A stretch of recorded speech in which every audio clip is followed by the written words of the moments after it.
Bahrul Mazi jilid 6, muka surat 50. Muka surat 50. Kita sampai pada satu masalah baru, iaitu masalah tawaf rukun, bilakah waktunya. Kita dah selesai pada bulan 7 dulu melihat tentang rukun-rukun ibadat haji, daripada niat sampailah last kali kepada wukuf di Padang Arafah. Kemudian daripada wukuf di Padang Arafah, kita pun bertolak meninggalkan bumi Arafah, kita sampai di Muzdalifah. Kita buat satu wajib haji, iaitu bermalam di Muzdalifah. Lepas selesai kita bermalam di Muzdalifah, kita bertolak ke Mina. Dan kita dah sampai di Mina, kita dikehendaki buat beberapa benda di Mina. Di antaranya ialah melontar Jamratul Aqabah pada pagi 10 Zulhijjah. Selepas melontar Jamratul Aqabah pada pagi 10 Zulhijjah, kita bercukur. Selepas itu kita bertolak ke Mekah untuk melakukan tawaf rukun. Pada malam ini kita sambung tajuk tawaf rukun itu bilakah waktunya. Kata Imam Ghazali rahimahullahu ta'ala, dan bermula awal waktu untuk tawaf rukun itu ialah kemudian daripada pertengahan malam, daripada malam menyembelih. Tuan-tuan, kita ada di Arafah 9 hari bulan, 9 Zulhijjah. Malam tu dia panggil malam 10, maksudnya malam sembelih, maksudnya malam raya haji. Pada malam tu kita bertolak daripada Arafah pergi ke Muzdalifah. Kita mesti berada di Muzdalifah selepas tengah malam. Lepas pada 12 tengah malam kita mesti ada di atas bumi Muzdalifah. Lepas tu baru boleh kita bertolak ke Mina. Bila kita sampai di Mina, mula-mula sekali kita melontar Jamratul Aqabah. Selesai kita melontar Jamratul Aqabah dengan 7 biji anak batu, yang kita terangkan detailnya pada kuliah kita yang lepas. Jamratul Aqabah ni kena jaga betul-betul tuan-tuan, sebab sempadan Mina dengan sempadan Tanah Haram cukup dekat. Tuan-tuan nampak tiang Jamratul Aqabah tu duduk situ. Di antara Jamratul Aqabah tu, batu Jamratul Aqabah tu dengan sempadan nak keluar daripada bumi Mina tu tak jauh. Kalau kita orang laki-laki, kita duduk luar pada sempadan, kita punggai batu boleh kena.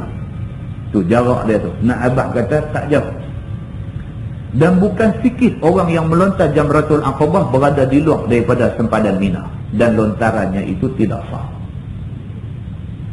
Jadi tuan-tuan, kalau belum buat haji lagi, kalau berkesempatan pergi untuk buat umrah, masa ziarah, masa orang bawa pusing-pusing berjalan sampai di Mina ni, tengok betul-betul yang kata Jamratul Aqabah ni, pasal dia amat berdekatan dengan sempadan luar daripada Mina. Melontar Jamratul Aqabah mestilah melontar di Mina. Dia mesti kaki kita duk pijak di atas bumi Mina. Ini kena jaga. Baik, selesai kita melontar Jamratul Aqabah dengan 7 biji anak batu, kita bercukur. Kita dah baca dah hadis dia dulu. Nabi SAW mendoakan 3 kali kepada orang yang bercukur. Nabi doa keberkatan kepada orang yang bercukur. Sahabat tanya Nabi, ya Rasulullah, macam mana kalau bergunting? Tak cukup, dia hanya potong sikit rambut, sayang remeh dah.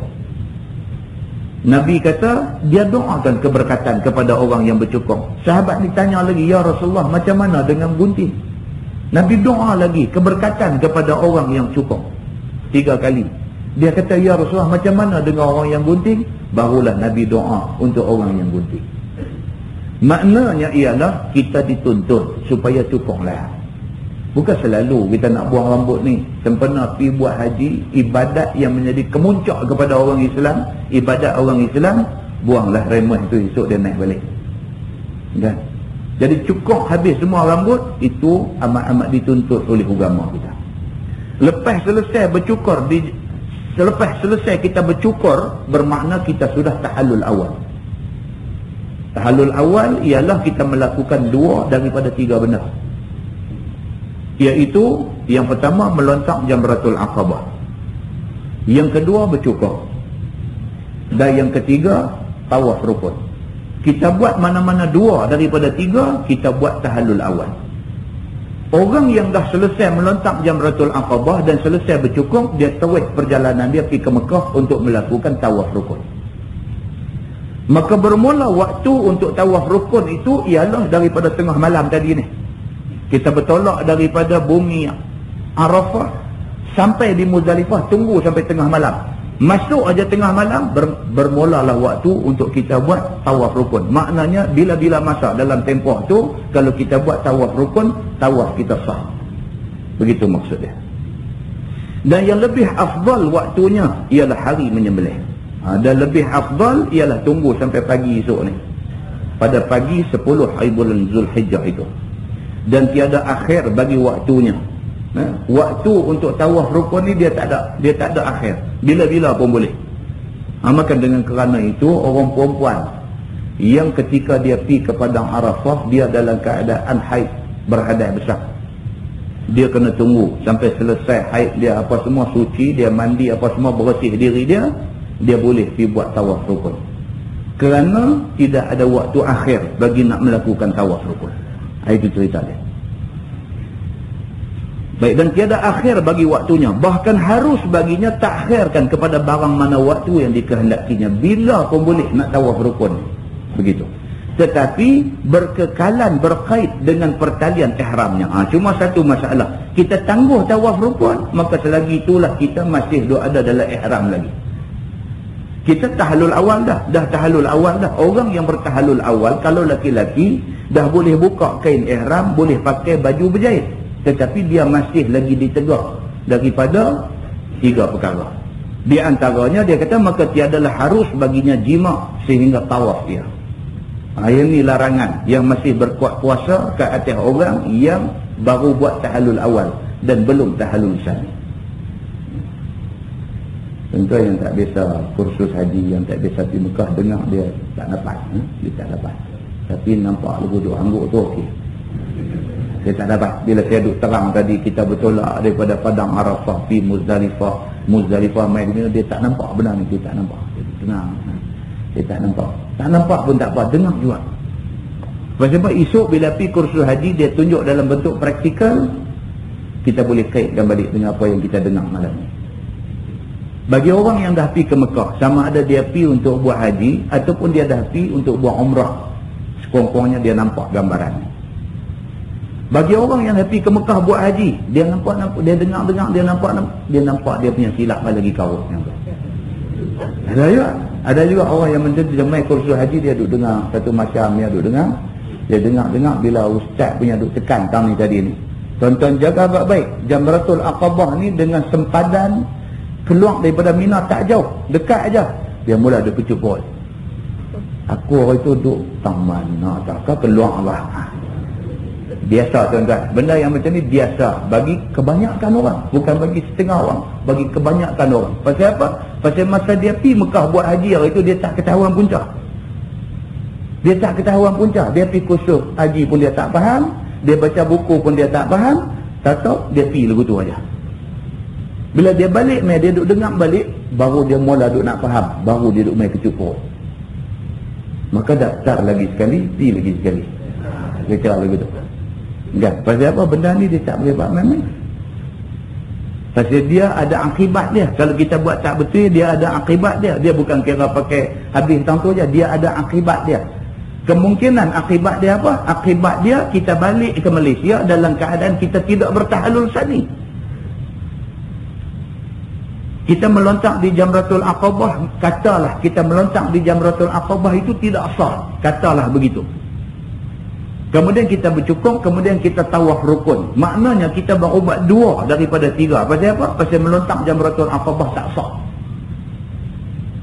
Ataupun katalah kita melontak Jamratul Aqabah cantik elok, kemudian kita cukup apa semua okey dah, masa tawaf pula kita buat fard. Maknanya kita hanya clear 2 daripada 3 benda. Bermakna kita balik mai ke Malaysia dalam keadaan kita masih lagi tidak tahallul sani. Bermakna kita balik mai kita boleh pakai pakaian berjahit apa semua boleh, tetapi tiap-tiap kali kita bersama dengan isteri kita itu dosa. Jaga baik-baik. Macam mana cara nak selesai benda ni? Kalau kita sangkut pada tawaf rukun, kita kena pi balik ke Mekah buat tawaf rukun saja. Kalau sekiranya dulu kita buat haji tamattu', kita kena kita kena buat tawaf rukun, kemudian kita kena sa'i. Barulah balik mai pula ke Malaysia, balik dalam keadaan kita tidak sangkut dengan apa-apa ihram lagi. Ini akibat daripada kejahilan orang yang pergi ke Mekah dalam keadaan jahil, tak reti tentang hukum hakam, tentang ibadat haji. Ini cukup penting tuan-tuan. Dia kata maka apabila tawaf ia, maka sempurnalah tahallulnya dan harus jima' dan terangkat dah ihram semua sekali. Bila dia dah komplit 3 benda ni, dia dah melontak Jamratul Aqabah pada pagi 10 misalnya. Kemudian dia dah bercukong. Kemudian dia dah tawaf rukun dengan tawaf yang sah. Bila dia komplit 3 ni, sah ibadat haji dia. Begitu. Dan tiada tinggal melainkan melontar pada hari-hari tasyrik dan bermalam di Mina sahaja. Yang tinggal kat dia hanya wajib haji. Rukun haji semua dah selesai, dia dah sah dah ibadat haji dia. Cuma dia ada 2 benda lagi yang dia nak kena buat. Yang 2 benda ni bukan rukun tetapi wajib haji sahaja. Begitu. Maka ialah segala yang wajib kemudian daripada ketiadaan ihram atas jalan menurut bagi haji. Masalah dia kata kaifiat tawaf dan hukum sa'i. Bermula kaifiat tawaf rukun serta 2 rakaatnya itu seperti yang telah dahulu pada tawaf qudum. Kita dah baca bab tawaf qudum dulu, maka tawaf rukun sama macam tawaf qudum, samalah. Dari segi peraturan nak tawaf kena kirikan Kaabah, kemudian pusing tu apa semua, macam mana kita bincang dalam tawaf qudum dulu, demikianlah perlakuan ketika melakukan tawaf rukun, sama saja dia kata. Maka apabila selesai ia daripada sembahyang 2 rakaat tawaf. Nah ini sembahyang sunat tawaf. Kita dah habis pusing 7 pusingan, tawaf 7 kali, kita disunatkan sembahyang sunat tawaf. Dan sebaik-baik sunat tawaf itu dilakukan di belakang makam Ibrahim. Sebaik-baiknya. Tapi nak boleh dapat tentu susahlah. Kerana semua orang pun nak pergi buat yang terbaik. Semua orang pergi berebut nak sembahyang belakang tu, dan kita pun nak pergi tentu agak susah. Kalau ada peluang, buat yang terbaik. Kalau tak ada peluang, sembahyanglah di mana-mana pun sunat tawaf. Maka sembahyang sunat tawaf itu sah. Begitu. Maka hendaklah ia sa'i. Selepas selesai sembahyang sunat tawaf 2 rakaat di belakang makam Ibrahim tadi, terus bergerak menuju ke tempat sa'i tadi ni.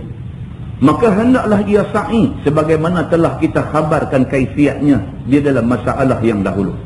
Kemudian pergi sa'i macam yang kita dah baca tajuk sa'i sebelum daripada ni, daripada Safa ke Marwah, Marwah ke Safa, pergi kira sekali, balik kira sekali. Kita bermula di Safa dan kita akan berakhir di Marwah. Begitu. Jika tiada ada ia sa'i kemudian daripada tawaf qudum, dan jika ia sudah sa'i kemudian daripada tawaf qudum dahulu. Ini bagi orang yang buat haji ifrad. Orang yang buat haji ifrad dia tak payah sa'i dah. Pasal apa? Masa dia sampai di Mekah hari tu ni, dia tawaf. Tawaf dia tu tawaf qudum, dan lepas daripada tu dia terus pergi sa'i. Sa'i itu sudah dikira sa'i rukun. Dah selesai dah. Maka selepas daripada dia mai daripada Arafah, mai Muzdalifah, Muzdalifah mai Mina dia melontar Jamratul Aqabah, dia bercukong, kemudian dia pergi ke Mekah. Bila sampai di Mekah dia tawaf, dia tak payah sa'i dah. Pasal dia buat haji ifrad. Bagi orang yang buat haji tamattu', selepas dia tawaf, dia kena pergi sa'i. Kerana dia belum sa'i rukun lagi. Nampak tak? Tidak, saya kata orang yang tak tahu, dia tak faham apa. Tak ada terang malam ni.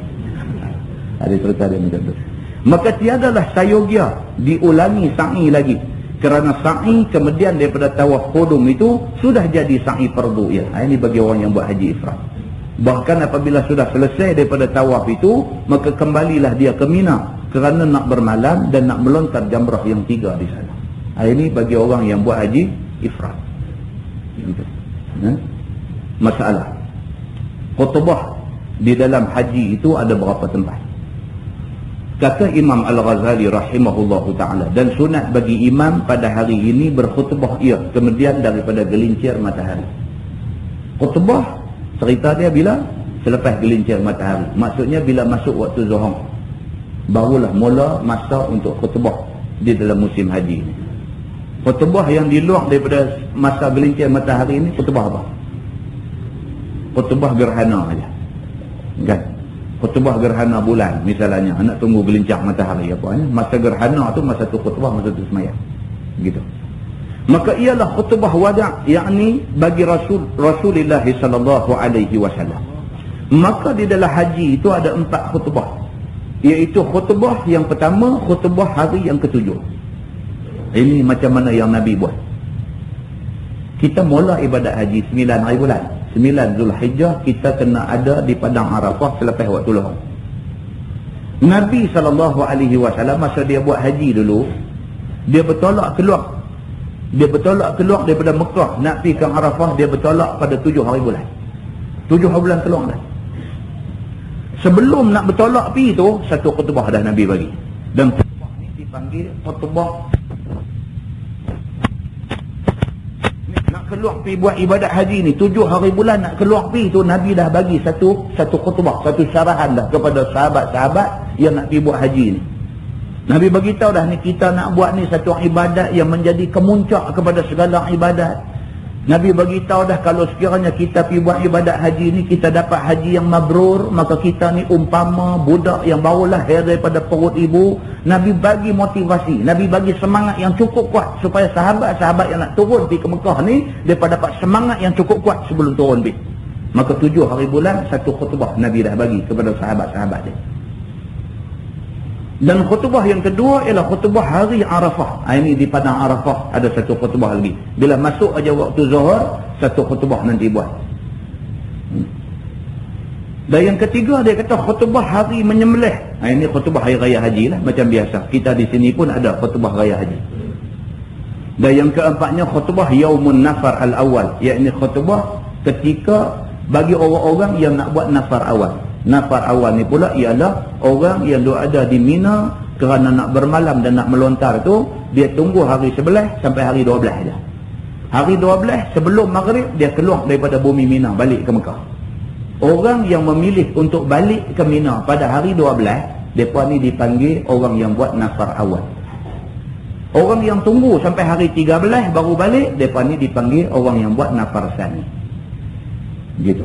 Baik. Tak faham pun hanggut juga. Jangan duk buat kuat kenin begitu, susah hati kita tengok. Benar ni tuan-tuan, dengar saja dulu. Kuliah kita yang last tentang haji esok, saya nanti main dalam bentuk carta. Kita tunjuk bagi nampak pergerakan kita macam mana. Kita benda ni bila kita visualize, bila kita visualkan, kita nampakkan dalam bentuk gambaran. Okey, now kita bertolak daripada, kita kata kita bertolak daripada bayar lepas, kita kata. Nampaklah bayar lepas, kan? Baik, kita bertolak daripada bayar lepas, kita naik kapal terbang dan sekarang ni kita turun di Jeddah, kata.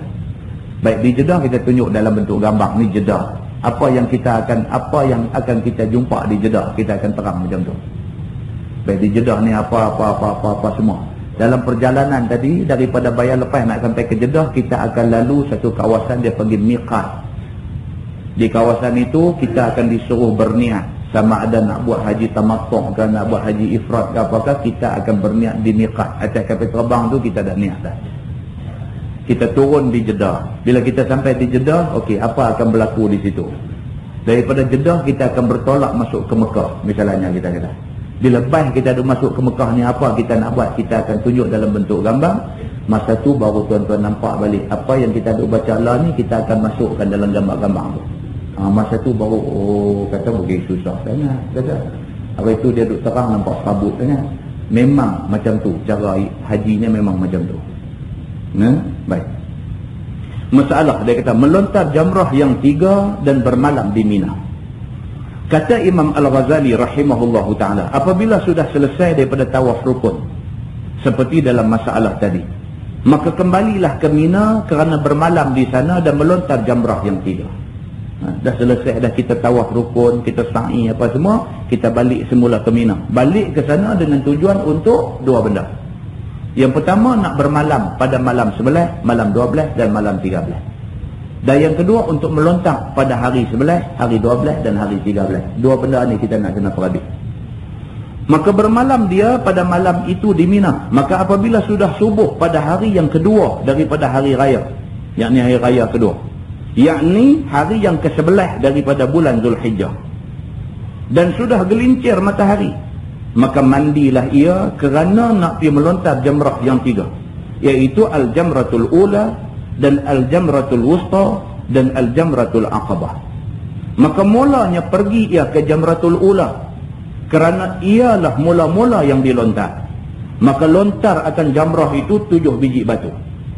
Kemudian maka berjalan dia ke kiri sikit, maka berhenti dia dengan menghadap kiblat serta mengucapkan Alhamdulillah dan tahlil La ilaha illallah dan takbir Allahu Akbar, dan minta doa sekadar membaca suratul Baqarah. Dia kata yang kita melontang 3 jamrah ni, ini dia nak cerita macam yang Nabi buat lah. Nabi dia buat perfect lah, perfect. Okey. Bila kita dah selesai tawaf rukun di Mekah, habis tawaf kita sa'i, lepas habis sa'i kita bertolak pergi ke Mina. Kita sampai di Mina malam 11. Sampai tu tak ada buat apa, sampai masuk dalam kemah tidur. Sampailah esok ni, hari 11 esok ni. Hari 11 maksudnya hari raya kedua. Hari 11 esok ni kita bangkit pagi itu, duduklah di kemah kita, duduk aja tunggu. Sehinggalah masuk waktu zuhur. Sebab masa untuk melontar ialah selepas masuk waktu zuhur. Bila masuk waktu zuhur, sunat bagi kita mandi dulu. Mandi sunat untuk melontar. Susahlah yang ni semua, kalau boleh buat cantik lah, tapi susah nak buat. Pasal apa? Pasal bilik ayam pun orang 3,000, mereka bagi 10 bilik ayam. 3,000 orang duduk setempat tu, 3,000 orang, bilik ayam dia bagi 10. Tuan-tuan fikir tengok, 3,000 orang nak masuk 10 bilik ayam. Dia berkelahi ni rion lah. Itu lupa dah kata duk buat haji ni. Kawan tu duk lama, kawan tu semelit. Lama lah sikit. Dia bukan cakap ketuk pintu, dia terajang pintu. Kan degum duk terajang. Dia kata ni fikir lah sama orang di luar, kan duk fikir hang seorang. Kawan tu semelit. Bukan dia pentingkan diri dia, tapi dia belum settle lagi kerja dia. Ini gambaran yang tuan-tuan akan tengok di Mina. Gambaran ni akan nampak di Mina. Betapa hilang kesabarannya orang yang buat haji. Hilang sabar. Kadang tengok nampak okey lah. Tak patut lah pergi buat perangai terungui tendang pintu ni. Tak patut. Tapi ujian. Bumi Mekah, bumi Madinah ini bumi ujian. Pergi sana dia jadi. 3,000 orang nak berebut 10 pintu. Bilik ayam, tandas apa semua 10 pintu. Jadi kalau orang yang boleh buat macam ni dah masuk waktu zuhur ni, kira mandi sunat. Mandi sunat apa? Sunat nak melontar di ketiga-tiga jamrah pada hari 11. Maka sunat kepada kita mandi, selepas mandi apa semua selesai apa, lepas waktu zuhur kita turun pergi untuk melontar. Mulakan dengan Jamratul Ula, hak belah hujung sana no. Ula, Wusta, Aqabah. Lepas Aqabah tu dah masuk sempadan tanah haram dah. Start belah sana. Hak duk start belah ni pun ada juga. La haula wala quwwata illa billah. Tuan-tuan, masa tu dia jadi cempera. Dia jadi cempera tu. Kadang tuan-tuan duduk sampai tengok, ya Allah punya kesian. Tak tahu apa, turun aja, main turun aja. Dia tak tahu hak mana Jamratul Ula, hak mana Wusta, hak mana Aqabah. Dia tak tahu, dia tengok tiga-tiga nampak serupa. Dia pula turun mai daripada arah ni, dia turun mai belah kanan dia Jamratul Aqabah. Kalau dia turun daripada arah bukit ni, kalau dia mai daripada arah Muasim tu, memang dia jumpa Ula dulu, baru jumpa Wusta, baru jumpa Aqabah. Tapi kalau dia turun mai daripada arah bukit ni, dia turun belah kanan dia Jamratul Aqabah. Lepas tu Wusta, lepas tu Ula. Dia mula duduk pening. Dia duduk tengok-tengok. Kita ambil sunat mula kanan. Cantik. Kanan tu Jamratul Aqabah. Jadi orang duk mai daripada sana mai ke sini, dia duk tikam pergi ni. Ada tuan-tuan, hak buat kerja macam ni. Ada. Ini hak kita abang awal-awal ni tips. Tips ni mau duk ingat. Bila pergi di sana, pastikan dulu. Tengok dulu dia ada tulis di situ. Kalau tulis harap Jamratul Ula, kita tak hati baca misalnya. Tanya orang dulu. Tengok muka Melayu sikit, tak kira lah Melayu Malaysia ke, Melayu Indonesia ke apa ke. Tanya dia, Jamratul Ula mana, kata. Kalau dia tunjuk sana, salah pergi belah sana. Tengok habis dulu, tanya satu orang pula. Dia tunjuk belah ni pula, patah balik pergi belah ni pula, tak apa. Tak bagi puas hati. Ada juga kawan hak tanya tu pun serupa macam dia apa ada juga. Kan? Ini masalah juga benda lagu ni. Itu sebab tuan-tuan, saya kata pergi Mekah buat haji ni, kalau boleh biarlah ada satu petulai kita boleh duduk gantung ke dia. Jadi bila ada masalah, dandan kita boleh refer kat dia. Kena dah. Carilah satu orang yang biasa pi dah buat haji ke, ataupun ustaz mana ke, apa ke, bergantung kat dia. Kan, minta di sana, minta dia guide kita. Dia tunjuk apa nak buat, biar kita buat tu betul, jangan nak buat silap. Macam tu. Jadi dia kata cara dia macam mana, bila kita sampai start dengan Jamratul Ula. Setelah kita habis melontar 7 biji anak batu dengan yakin masuk dalam kawasan Jamratul Ula tu, selepas tu bergerak sebelah kiri sikit, menghadap arah kiblat dan berdoa kepada Allah. Mintalah doa apapun kepada Allah Subhanahu Wa Taala mengikut hajat hati kita. Mintalah doa, dia kata sekadar membaca suratul Baqarah. Dia kata dia jenuh. Kalau dia kata sekadar membaca Qul Huwallah, cantiklah. Kan dia kata sekadar membaca suratul Baqarah. Berapa punya panjang suratul Baqarah? Maknanya itu sunat. Kalau kita buat itulah baik. Kalau tak sampai panjang masa tu pun tak apa. Just pergi ke kiri sikit, cari arah kiblat, angkat tangan minta doa dekat Allah. Cukup. Begitu. Kemudian maka berjalan dia kepada Jamratul Wusta. Dan melontar ia akan jamrah itu seperti ia melontar jamrah yang pertama tadi. Sofa macam tu juga. Dan berhenti ia seperti berhenti pada Jamratul Ula juga. Lepas habis melontar 7 kali, gerak di sebelah kiri saat berhenti saat di situ. Kemudian maka berjalan pula kepada Jamratul Aqabah. Dan melontar ia akan Jamratul Aqabah itu dengan 7 biji anak batu. Maka tiada sunat ia berhenti pada Jamratul Aqabah. Dan jangan pula ia pergi berbimbang dengan satu kerja. Bahkan hendaklah pulang ke kemah tempat tinggal jauh. Bila habis melontar Jamratul Aqabah, habis-habis tu terus balik kemah. Tak disunat dah berdoa apa semua. Dia sunat doa hanya di Jamratul Ula, Jamratul Wusta. Jamratul Aqabah habis-habis 7 biji anak batu, tak sadu buat kerja apa dah. Dia kata habis-habis terus pusing balik pergi ke kemah. Itu cara dia. Kemudian bermalam lagi pada malam yang ke-12 itu. Pada malam yang ke-12 itu di Mina. Dan dinamakan malam ini malam nafar awal. Ini dia kata. Bagi orang yang nak balik ke Mekah cepat, dia boleh pilih untuk buat nafar awal. Tidak jadi salah kepada dia. Begitu. Maka apabila sudah semayang zuhur pada hari ini, maka pergilah pula melontar jamrah yang 3 itu. Iaitu pada tiap-tiap satunya 7 biji anak batu. Seperti hari yang dahulunya juga. Esok tu hari yang ke-12 itu, tunggu juga sampai masuk waktu zuhur.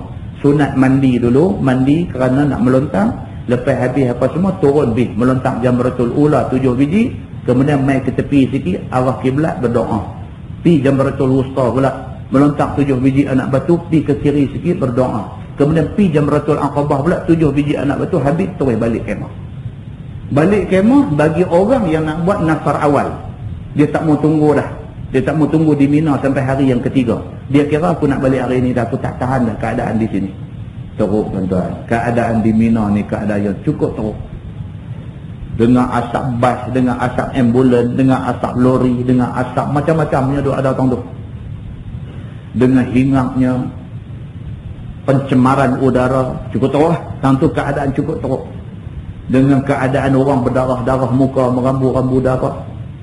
Dengan keadaan orang rebah kena pijak patah kaki. Ini keadaan di Mina. Ini keadaan di Mina. Bagi orang yang tua, yang tak larat, yang tak boleh dah, dia duduk 2 hari pun dia dah sakit teruk dah. Kita nampak muka dia dah naik lain dah dan sebagainya. Buat nafar awal lah.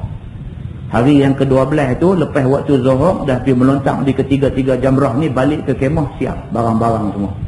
Sebelum maghrib, keluar daripada Mina dan masuk ke Mekah. Maka orang yang keluar daripada Mina dan terus masuk ke Mekah, maka orang ni dipanggil orang yang buat nafar awal. Dia kata. Begitu. Baliklah, tak usah tunggu. Maka apabila keluar dahulu daripada masuk matahari, yakni keluar sebelum maghrib, maka tiada atasnya dam. Sebelum masuk maghrib keluar, terus balik ke Mekah, tak ada kena dam apa dan tidak salah bagi dia. Memang dibenarkan bagi orang yang pilih untuk buat nafar awal, dia balik pada hari yang ke-12 dengan syarat sebelum masuk waktu maghrib. Begitu. Dan jika berhenti sehingga masuk matahari di dalam Mina, maka wajib ia bermalam semalam lagi dan melontar jamrah yang 3 seperti dahulunya. Kalau dia dah kemas dah barang semua siap dah, duk tunggu kawan seorang lagi, jomlah nak balik ke dak hari ni, aku tak mau tunggu dah sampai esok. aku tak hari 12 ya, aku nak buat nafar awal, aku nak balik ke Mekah dah. Hang nak ikut ke? Kau ni kata nak ikut, tapi nanti Zat nak pergi cari anak aku hilang. Duk tunggu dia cari anak dia hilang, duk tunggu, masuk maghrib. Masuk maghrib cancel, tak boleh buat dah nafar awal. Mau tak mau kena tunggu sampai hari yang ke-13 untuk melontak pada hari yang ke-13. Habis selesai melontak baru boleh balik mai ke Mekah. Begitu cerita dia. Baik. Dia kata, dan barang siapa meninggalkan melontar jamrah, maka wajib atasnya dam. Melontar jamrah pada 3 hari ni. Hari 11, hari 12, hari 13. Kalau dia tak boleh melontar misalnya. Ataupun dia sengaja tak mau pergi melontar. Dia kata, aku fed up betul orang duk tolak aku tak mau pergi. Dia saja tak mau pergi. Haji dia sah dah? Haji sah. Haji dia sah. Tetapi dia saja tak mau pergi melontar tu, dia kena denda. Dia kena bayar dam. Iaitu menyembelih 1 ekor kambing yang memadai korban. Dia kata sembelih seekor kambing yang layak untuk buat korban. Maka jikalau tiada kuasa yang demikian itu, maka wajib ia puasa 10 hari. 3 hari kemudian daripada hari tasyrik. Lepas habis hari 13 tu, hari 14 dia boleh start puasa. Puasa 3 hari di Mekah maksudnya, dan 7 hari ketika balik ke negerinya. 3 hari puasa masa dia ada di Mekah, lepas tu balik mai ke Malaysia, sambung lagi 7 hari. Jadi bagi orang yang tak ada duit nak bayar denda, seekor kambing. Begitu. Ada tuan-tuan, orang-orang jenis senang, tak bisa susah ni. Dia tak mau. Dia tak mau hidup melontak bertolak dengan orang apa semua. Dia tak mau. Dia kira dia dah duduk dalam kemah aja, dia duduk di Mina, dia bermalam di Mina 3 malam, tapi melontak dia tak mau pergi. Orang kata kat dia, "Ji, jom pergi melontak." Dia tak faham pergi ya. Kalau ada siapa tanya apa yang dalam, dia tak mau pergi. Tak apa ke tak pergi? Tak apa, aku bayar dam. Dia pilih untuk bayar dam. 3 hari dia tak pergi, dia bayar 3 ekor kambing. Dia ada duit, dia tak mau susah. Sah tak haji dia? Sah, haji dia sah. Kerana melontak di ketiga-tiga jamrah pada 3 hari tasyrik ni, melontak ni wajib haji, bukan rukun. Dia saja tak mau pergi tu haji dia sah. Tapi dia ibarat orang yang pakai kain cari. Kita pergi nak buat haji ni, kita nak buat yang terbaik. Satu pergi sana, lagu duk pilih nak buat hak senang dan sebagainya, dia tak apa cantik lah. Mereka korang. Pahala dia korang di sisi Allah Subhanahu Wa Ta'ala. Cerita dia macam tu.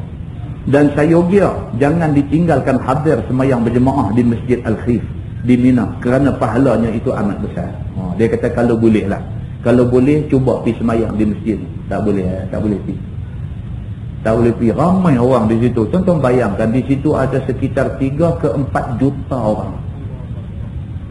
Masjid bukan nak celui 3-4 juta orang. Serentak pada masa tu, ada setumpuk orang tu 3 juta, 4 juta orang. Kita nak pergi macam mana? Nak pergi masuk pun tak boleh. Tuan-tuan dua ada di Mekah. Ni 9 hari bulan, 8 hari bulan kita akan bertolak ke Arafah untuk wukuf. 9 hari bulan mula wukuf. Bukan kata 8. Start daripada 4 hari bulan, start daripada 5 hari bulan. Tuan-tuan nak masuk dalam Masjidil Haram pun susah. Pasal apa? Start daripada 4 hari bulan, 5 hari bulan, 6 hari bulan, 7 hari bulan tu, time tu 4 juta orang duk ada di Mekah tu. 4 juta orang duk ada. Semayang jemaat pada hari-hari yang dekat dengan hari wukuf ni, semayang jemaat ni, kalau tuan-tuan nak masuk semayang dalam Masjidil Haram, tuan-tuan kena turun pukul 9, pukul 8 pagi kena pergi lah. Nak semayang jemaat tengah hari ni, pukul 9, pukul 8 pagi kena pergi lah. Lepas pada pukul 9, tak boleh masuk. Tak boleh masuk. Cerita dia tak boleh. Nak masuk tak boleh. Orang dah penuh lah. Tuan-tuan bayangkan eskalator, tangga karan dalam kompleks Masjidil Haram tu, kita nak naik. Kita nak naik apa? Kawah ada di atas pun tak boleh pergi dah. Tak apalah kalau nak naik. Tuan-tuan bayang kita duduk turun. Turun apa nama, hak di bawah pun tak berjalan dah. Kita lagu duduk stand atas depan dah. Dia jadi selunguk dah, orang nak lawan stand atas hang aku nampak. Ini cerita ibadat haji menjelang hari wukuf. Apa yang saya nak beritahu? Saya bukan nak abang pasal tangga karan tu. Tapi saya nak abang kata ibadat haji ini adalah ibadat yang melibatkan fizikal dan mental. Fizikal kalau tak kuat, teruk kita nak pergi buat haji. Dengan kerana itu, kita menganjurkan supaya haji ini dibuat masa umur muda. Bila dia mai umur tua, kita pergi buat haji, tapi kita sendiri, dalam hati kita sendiri rasa tak puas hati. Kita rasa hak ni kita buat tak sempurna, kita rasa hak ni kita buat tak sempurna. Pasal apa? Bukan kita tak mau buat bagi sempurna, tapi riang kita tak cukup untuk nak buat macam yang sempurna tu. Riang tak cukup. Ini gambaran yang ada di sana. Dia kata, dan apabila ia pulang ke Mekah, maka sunat dia berhenti di tempat yang bernama Mahsab, iaitu tempat yang letaknya antara Mina dan Makkah, tetapi terlebih hampir kepada Makkah. Kalau daripada Jamratul Aqabah, tuan-tuan melontar Jamratul Aqabah tu, kemudian dia ada covered way, dia ada laluan berbumbung.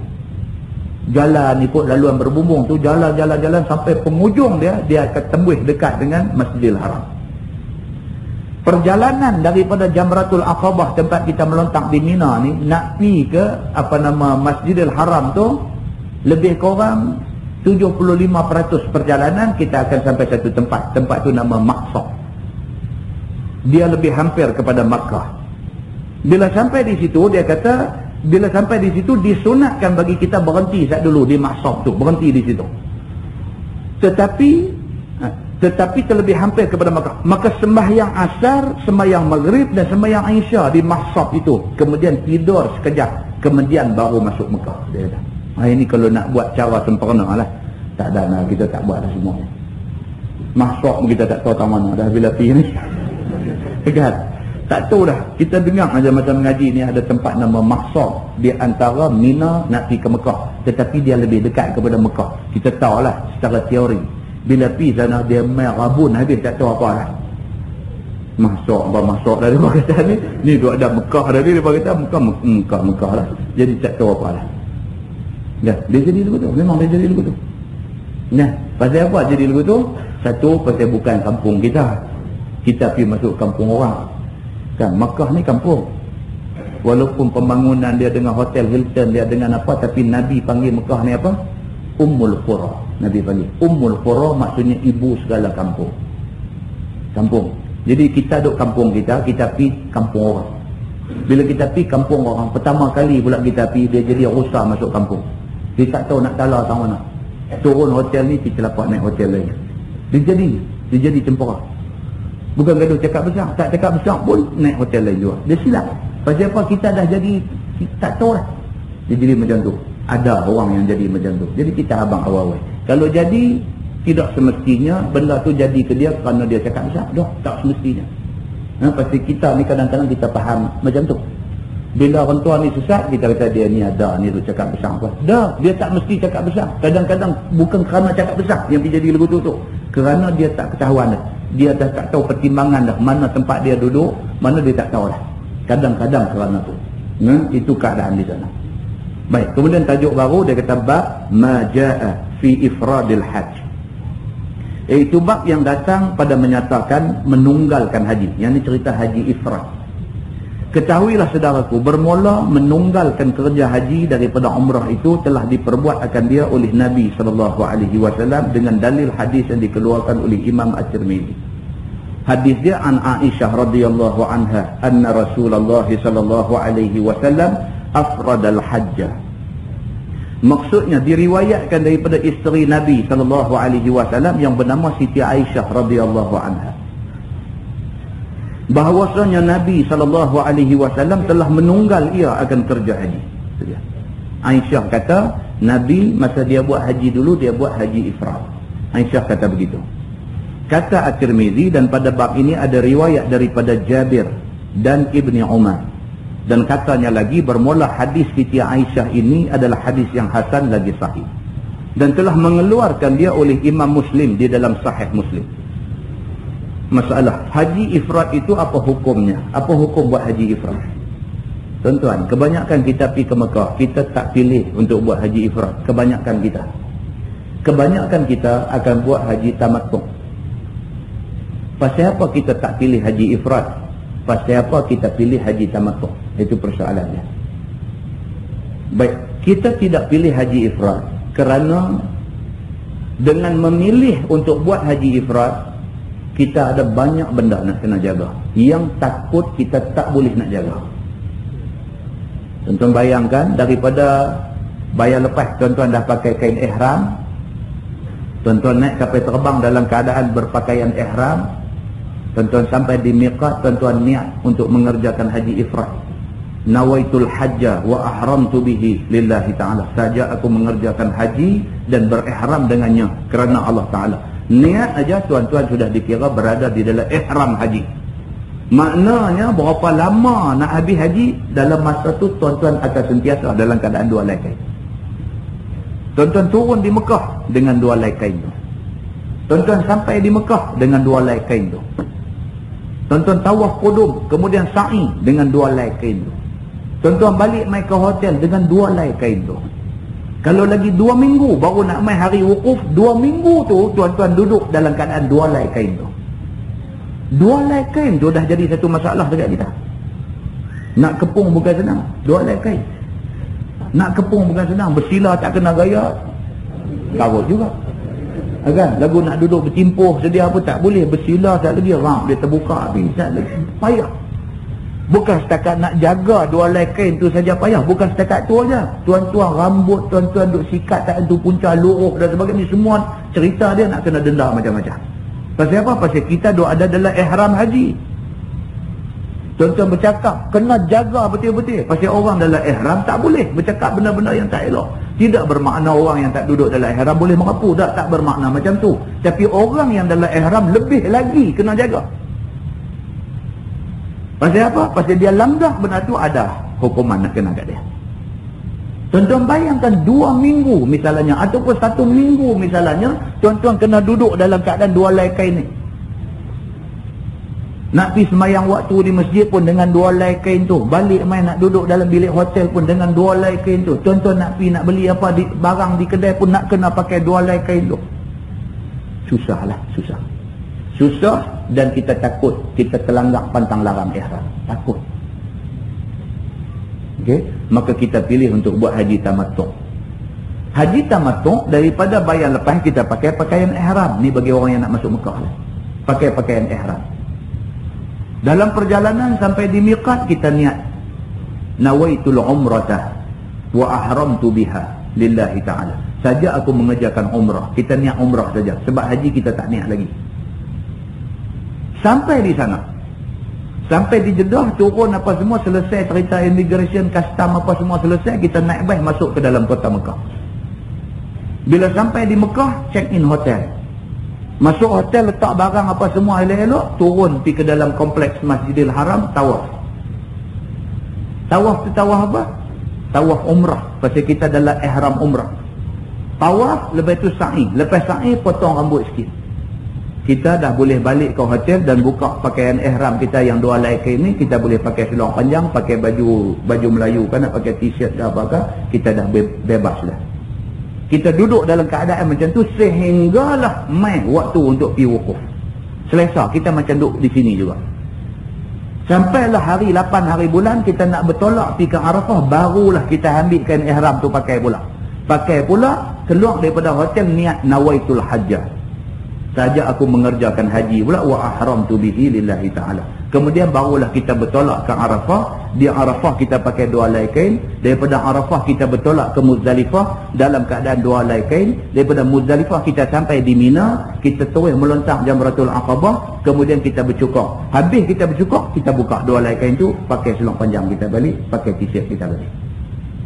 Jadi tempoh masa kita duduk dalam pantang larang ihram ni pendek. Bila pendek, maka minimum kesalahan yang kita buat. Bila panjang tempoh kita dalam ihram, banyak kesalahan kita nanti buat.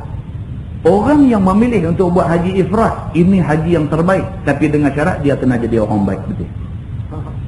Tapi kalau dia nak sunat kerana nak buat haji ifrad, tapi dia tak boleh jaga pantang larang dalam ihram, jangan buat haji ifrad. Hari ni jaga apa baik ya? Kerana nak yang sunat, kita buat banyak benda yang haram. Takut yang tu. Kerana nak yang sunat, kita buat banyak benda haram. Dalam ibadat haji pun boleh jadi benda macam ni. Tuan-tuan nak ambil sunat. Sunat apa? Pucuk Hajarul Aswad. Itu sunat. Tuan-tuan nak dapatkan peluang pucuk Hajarul Aswad tu, tuan-tuan buat sakit ke orang. Orang bertolak. Nak dapat pucuk Hajarul Aswad ni, orang duk bertolak. Kita pun ada lah silat gayung tali pinggang hijau apa itu ni. Ada lah tak? Kan? Dan dah belajar main pisau, mandi minyak apa sikit. Kan? Jadi masa tu nak main lah gayung kita ni. Kan bila kawan tolak lebih kurang sikit, sini pasang siku. Gedebuk bagi kawan ni kena tanggulu hati nak menyawa tak boleh duk wah kita nak pergi buat hak sunat tu kucuk Hajarul Aswad, kita menyakitkan orang itu haram. Nampak tak? Nak buat hak sunat kita pergi buat benda yang haram. Jadi demikianlah halnya dengan haji ifrat dan haji tamattu'. Kalau kita betul-betul yakin kita boleh jaga diri kita, kalau seminggu dalam ihram kita boleh jaga, buat ifrat itu yang terbaik. Tapi kalau kita rasa takut kita tak boleh jaga, jangan cari pasal buat haji ifrat, buat haji tamattu'. Itu cerita dia. Baik, jadi dia kata haji ifrat ni apa hukum dia? Kata Imam At-Tirmizi, dan bermula amal atas hadis dalam masalah tadi di sisi setengah daripada ahli ilmi.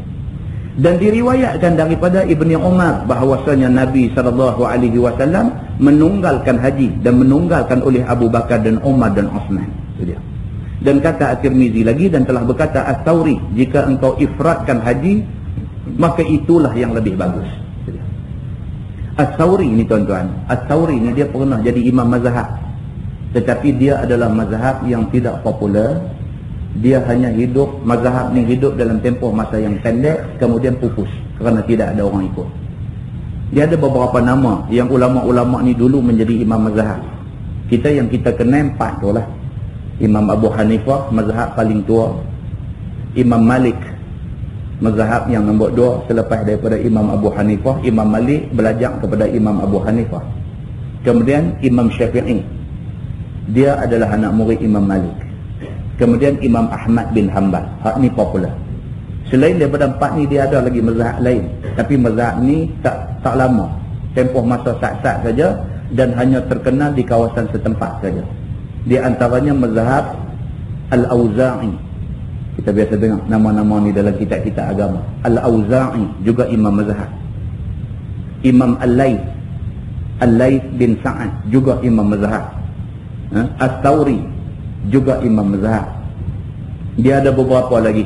Di antaranya Daud Al-Zahiri juga imam mazhab. Tapi mereka ni semua mazhab yang tidak popular. Baik, ni hak dia kata ni, dan telah berkata As-Sawri, dia ni ulama besar yang juga menjadi imam mazhab. Kata As-Sawri, jika engkau ifratkan haji maka itu bagus, dia kata. Kalau pilih nak buat haji ifrat, yang tu cukup bagus, tapi mau jaga betul-betul, dia kata. Dan jika engkau samakan dia dengan umrah, maksudnya haji qiran, maka iaitu elok juga, dia kata. Siapa yang pilih nak buat serentak haji dengan umrah, buat serentak dia panggil haji qiran, itu juga dia kata elok, dia kata. Dan jika engkau tamattu' akan dia, maka iaitu elok juga, dia kata. Buat hak mana pun tak apa. Nak buat ifrat tak apa, nak buat tamattu' tak apa, nak buat qiran tak apa. Hak mana pun elok belaka. Dan kata Imam Asy-Syafi'i seumpamanya. Imam Syafi'i pun kata macam tu juga. Tiga-tiga elok, Imam Syafi'i kata. Dan katanya lebih suka pada aku ialah ifrat, kemudian tamattu', kemudian qiran. Bagi Imam Syafi'i pula, dia kata bagi orang yang boleh jaga diri dia, buat ifrat, dia kata itu yang terbaik. Tapi bagi orang yang rasa tak berapa nak boleh jaga, dia kenal diri dia siapa, buat tamattu', dia kata itu yang kedua baik. Dan boleh juga buat qiran, juga tidak kurang baik, dia kata. Tapi dia punya sequence, dia punya urutan, ifrat, tamattu', baru qiran. Dia macam tu. Wallahu a'lam. Lepas ni kita masuk bab ma jaa fil jam'i bainal haji wal umrah. Lepas ni kita nak tengok yang dikatakan haji qiran itu bagaimana. Qiran ni tuan-tuan, dia ejak qaf ra alif nun. Qiran. Ada orang dia pergi baca Quran. Ada orang dia pergi silap kot lah. Dia tengok qaf ra alif nun, dia kata haji Quran, dia kata. Lepas itu dia duk heran pula, kan? Dia kata dan katanya lebih suka pada aku ialah ifrat, kemudian tamattu', kemudian Quran. Lepas itu dia duk pening, kan? Dia kata gini, dia kata kita ni sama ada kita buat haji ifrat ataupun haji tamattu', yang pentingnya kita kena banyak baca Quran, dia kata. Dia hurai boleh kat dia juga, kan? Padahal tak betul, tak betul. Ini jaga tulisan ni pun kita nak kena faham ke. Wallahu a'lam. dalam menyediakan tempat sembahyang, surau atau musalla, yang manakah lebih sesuai, yang manakah lebih baik di antara berikut? Satu, bersebelahan antara laki-laki dengan perempuan, dan yang kedua, hadapan laki-laki dan di belakang perempuan. Nota, dia kata sebuah bangunan bilik berasingan. Apa maksud dia? Sebuah bangunan bilik berasingan. Kita tengok atas dulu. Dia kata, baik, kalau nak buat surau, yang mana lebih sesuai dari segi susunan saf? Adakah nak buat laki-laki sebelah, perempuan sebelah, ataupun laki-laki depan, perempuan belakang? Baik, mengikut susunan saf, laki-laki depan, perempuan belakang. Itu yang lebih baik. Tapi kalau sekiranya kita ada masalah kerana kedudukan bangunan, kadang kita tak boleh ikut lagu kita punya mak. Pasal apa kita tak boleh ikut lagu kita punya mak? Pasal arkitek yang buat drawing dulu ni dia tak erti agama. Kalau arkitek yang buat drawing tu dia erti agama, awal-awal dah dia dah fikir benar. Keadaan letak bangunan tu dia dah ambil kira arah kiblat, maka tidak akan timbul soal bila sembahyang kiblat lari. Pasal apa? Pasal arkitek tu masa dia nak buat drawing, dia tengok kiblat dulu kat mana. So dia akan dapat betul-betul cantik. Kiblat ni memang dapat tepat elok, dia tak menyerah. Kemudian yang kedua pula, kalau kata dia nak buat surau lebuh raya, misalnya plasnya surau. Kalau sekiranya arkitek yang buat drawing tu arkitek yang fikir tentang agama, maka dia akan buat plan surau itu kedudukan dia laki-laki depan, perempuan di belakang.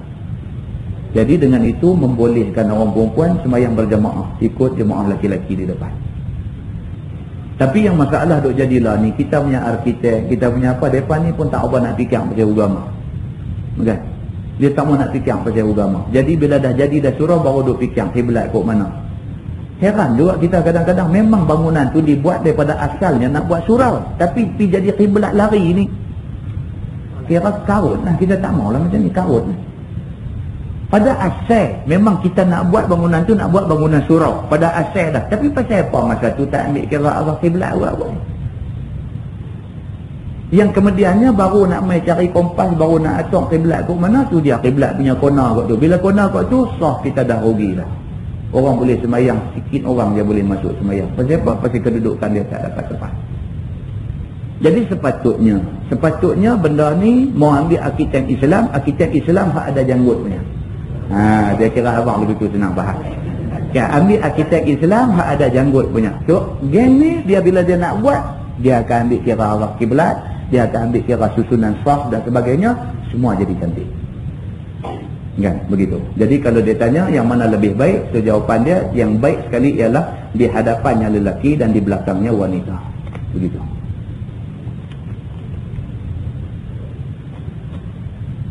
Baik, soalan dia kata, perempuan yang sedang tawaf rukun tiba-tiba kedatangan haid, bagaimanakah penyelesaian kepada dia ni?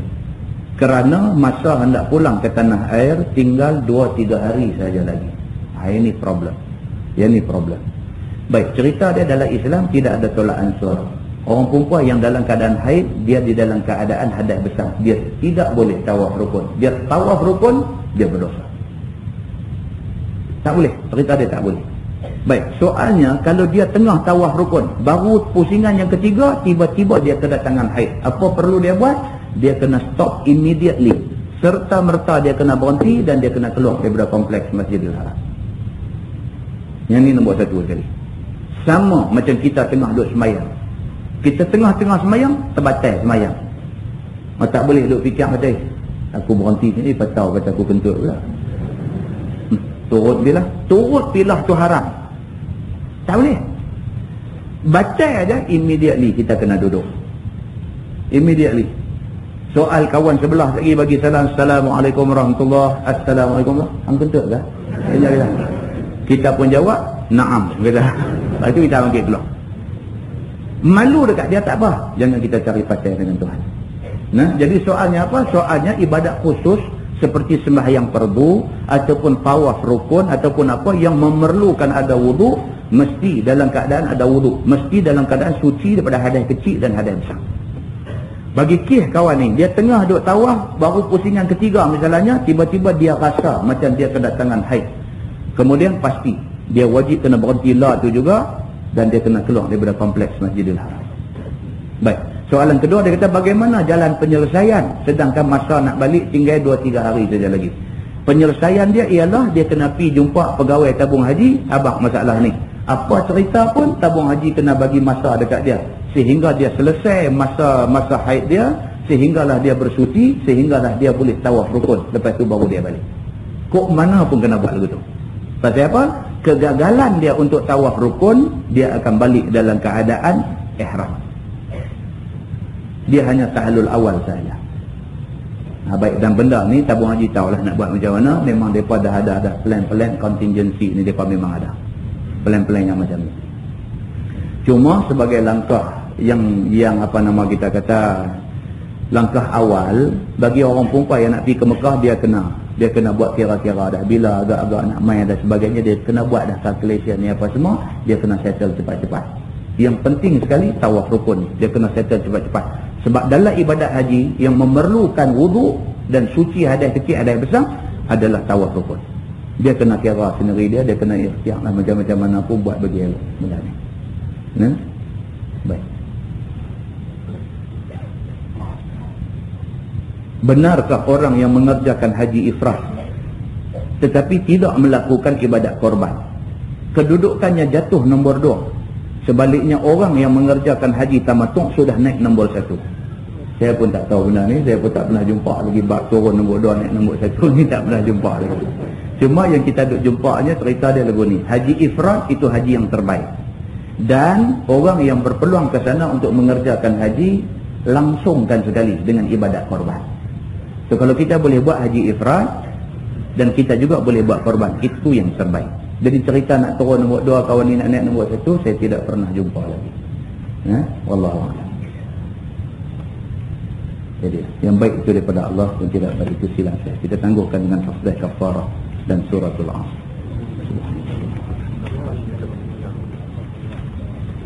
Subhanakallah.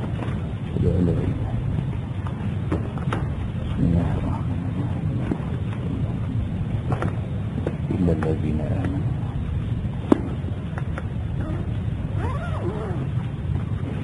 عموما تقى محمد في الأولين والآخرين وسلم ورضي الله تبارك وتعالى عن سادتنا أصحاب سيدنا رسول الله أجمعين.